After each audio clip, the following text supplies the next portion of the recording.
Karı okul. Ona böyle tutuyorum. Size yakın cami. Bunlar da görüyor.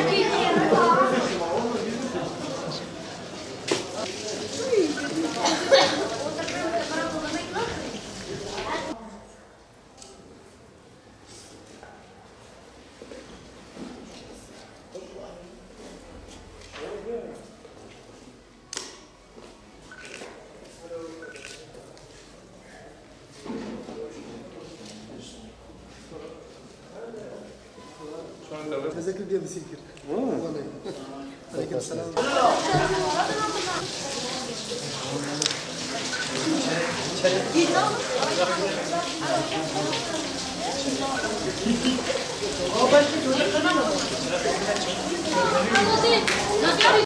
Anam babam sana feda olsun ya Resulallah. Ma ala men du'i min tilke erzâbi min terurati. Ya bir insan sadaka da versin, bir insan oruç da tutsun, bir insan namaz da kılsın, bir insan cihat da yapsın ve cennette ahirette dört kapıdan birini çağırsın. Onu Ebu Bekir radıyallahu anh bile müjde veriyor. Değerli kardeşlerim, Ramazan sabah kalk öğle namazına kadar da hiçbir şey ağzına sürme, ağzını kokar değil mi? Ramazan ayında insan ağzını kokar. İşte mümin olan kokusundan diyor rahatsız olmaması lazım. Niye? لَخُلُقُ فَمِ الصَّائِمِ الْاَطْيَبُ عِنْدَ اللّٰهِ مِنْ رِيحِ الْمِسْكِ olduğu için yine o insan mutlu olur. Bir başka hadis-i şerifte Resulullah Aleyhisselatü Vesselam şöyle buyuruyor. مِنْ بَابِ الْجِهَادِ Kim cihad ehlinden ise, çokça cihad etmiş ise cihad kapısından çağırır. وَمَنْ كَانَ مِنْ اَهْلِ الصِّيَامِ Kim de oruç ehlinden ise. Önce herkese hayırlı Ramazanlar diliyorum. Allah dualarımızı kabul etsin diyorum. Teravih namazla ilgili de yani cemaatimizin daha fazla çoğalacağına ve bundan sonra çoğalıp devam edeceğine inanıyorum. Hayırlı olsun diyorum Ramazanımız. Ramazan'da oruç tutmayı düşünüyoruz. Hayırlar yapmayı düşünüyoruz. Yemek yapmayı düşünüyoruz. Yemek indirmeyi düşünüyoruz. Öyle hayırlı uğurlu olsun diyorum. Kur'an okuyacağız, cüzler yapacağız. Kur'an'ı hatim edeceğiz inşallah Allah'ın izniyle. Evet özledim. Güzel Ramazan, hayırlı.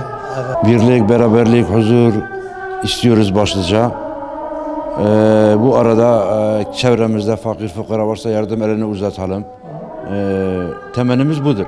Diğer aylardan ayrı eden özellikler birbirlerine daha iyi kenetlenmek, birlik, beraberlik, huzur, paylaşım.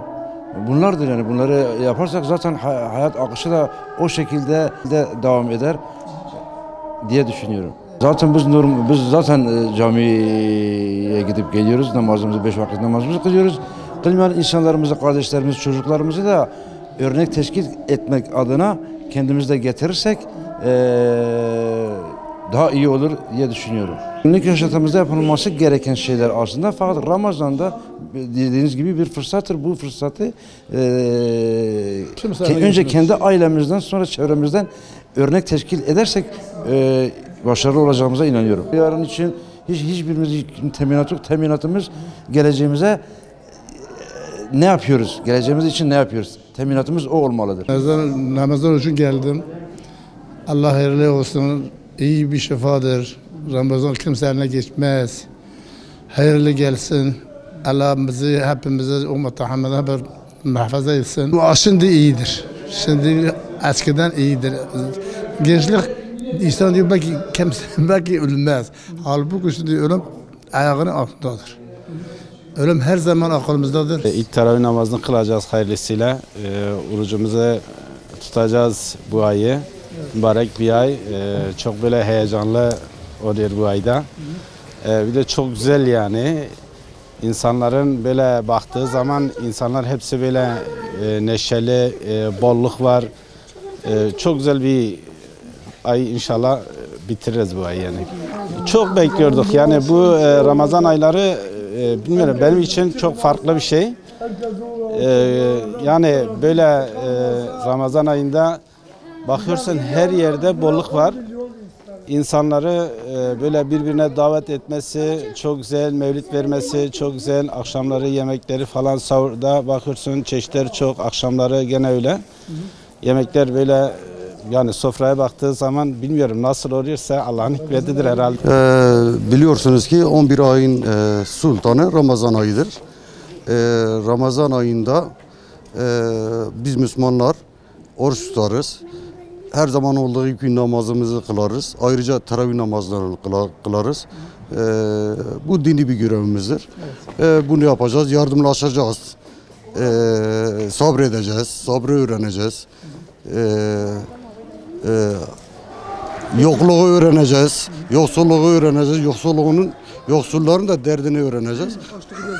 Tabii hissedeceğiz ki bütün varlıklı insanlarımız da bunu görsün ki fakir fukaraya yardım etsin, dini görevlerini yerine getirsinler.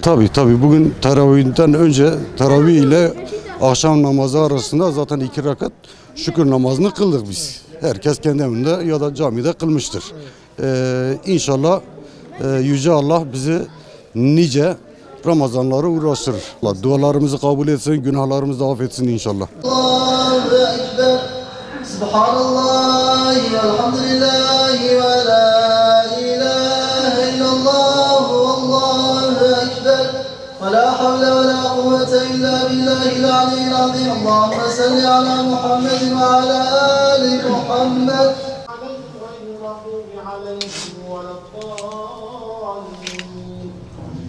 يا أيها الناس اعبدوا ربكم الذي خلقكم والذين من قبلكم لعلكم تتقون.